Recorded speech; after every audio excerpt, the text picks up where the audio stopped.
एक क्वेश्चन है ਤੁਹਾਡਾ लेबलीकरण।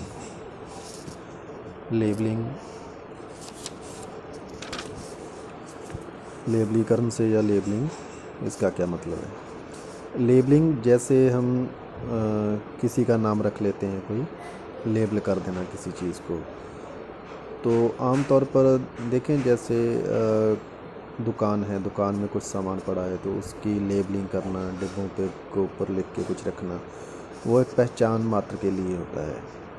तो हम यहाँ पर बात कर रहे हैं विशिष्ट बच्चों की, उसी के आधार पर आगे आगे क्वेश्चन आ रहे हैं आपके सामने। तो ये वाला प्रश्न है, लेबलीकरण से आप क्या समझते हो, उसके नकारात्मक और सकारात्मक प्रभावों का उल्लेख कीजिए। चिकित्सक क्या होते हैं? डॉक्टर। ठीक है। व्यवसायिकों, कारोबार करने वाले, वो जो विशेष बच्चों के लिए काम करते हैं। तो कई बार क्या है कि ऐसे शब्द हम सुनते हैं, जैसे सीखने में अक्षम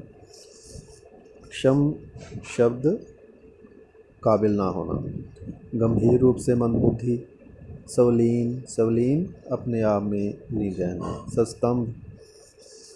सस्तंभ कह सकते हैं, लकवा हुआ हो, सस्तंभ रह जाना, शारीरिक रूप से विकलांग, अल्पतम मस्तिष्क दुष्क्रिया, दिमाग में थोड़ा विकार होना, तथा परमस्तिष्क संस्तंभ, जो पहले भी क्वेश्चनों को भेजा था, दिमाग का लकवा। कुछ शब्दों से हम बिल्कुल परिचित नहीं हैं, अन्य कुछ शब्दों को हम बूझने का प्रयास करते हैं और अधिकांशतः उनके अर्थ को लेकर गलत निष्कर्ष निकाल लेते हैं। तो यहाँ पे प्रॉब्लम क्या है कि जब हम बच्चे की लेबलिंग करते हैं, बच्चों की लेबलिंग करते हैं, कौन से बच्चों की? विशिष्ट बच्चों की, विशेष ज़रूरतों वाले बच्चों की।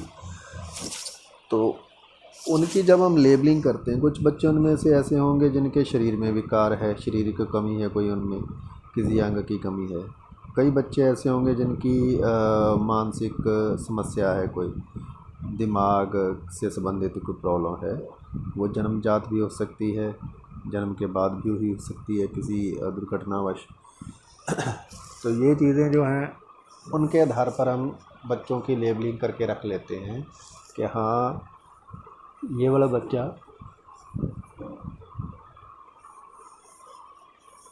इसको इस कारण सीखने में मुश्किल आ रही है, या इसको इस काम के लिए मुश्किल आएगी। ये रखते तो हम सहूलियत के लिए हैं, परंतु ये वाली लेबलिंग जो है, क्योंकि ये लेबलिंग ऐसी होनी चाहिए जैसे सभी को समझ आ जाए। जैसे अगर चीनी लिखा है तो सबको पता है कि हाँ, चीनी का मतलब क्या है, परंतु यहाँ पर जिसने लेबलिंग की है उसको तो हो सकता है वो पता हो, पर जो भी उन बच्चों के बाद में संपर्क में आएगा, हो सकता है कि उनको उन शब्दों की समझ ना हो। तो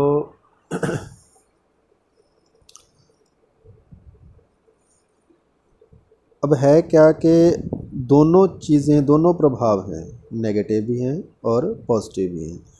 नेगेटिव में क्या आ जाता है कि जैसे हम देखो, अगर किसी बच्चे को, अगर वो अपंग है, उसके पाँव में पोलियो है, टांग में पोलियो है, तो हम कई बार उसे लंगड़ा कह के पुकार देते हैं। तो ये वाले शब्द जब उनके मन में बैठ जाते हैं, ये हमेशा के लिए बैठ जाते हैं। ठीक है। तो ये चीज़ें जो हैं वो नकारात्मक प्रभाव डालेंगी बच्चों के ऊपर, तो उनमें हीन भावना आ सकती है। ठीक है। वो बाहर अपने दोस्तों मित्रों से मिलने से कतराएंगे, क्योंकि उनको ऐसा शब्द सुनने की समस्या सामने आएगी। तो इसलिए ये चीज़ें नकारात्मक हो जाती हैं, क्योंकि लेबल करने का मतलब होना चाहिए कि उनकी पहचान हो सके बच्चों की, जो आगे अगर कोई स्पेशल क्लासेस अरेंज करनी है, या कोई भी उन विशेष बच्चों के लिए कोई काम करवाना है अलग से अध्यापन में, तो उसमें उसको आसानी हो सके। परंतु इसके नकारात्मक पक्ष भी हैं कि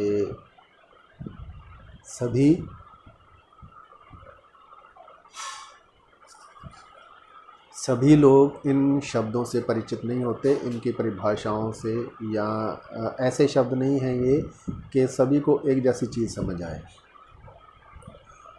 तो और इसमें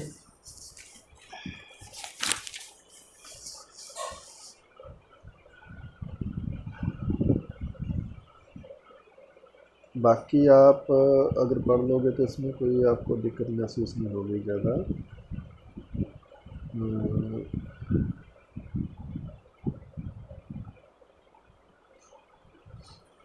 तो ये चीज़ें भी हो सकती हैं कि जिस बच्चे को हम मंदबुद्धि कह रहे हैं, जिसको हमने मंदबुद्धि का लेबल लगा दिया जिसके माथे पर, ठीक है, माथे पर नहीं लगाते हैं, मीन्स जब एक बार बोल दिया कि हाँ ये तो बुद्धू है, इसको समझ ही नहीं आती, इसको पता ही नहीं चलता कुछ, ये चीज़ें भी लेबलिंग ही है ना।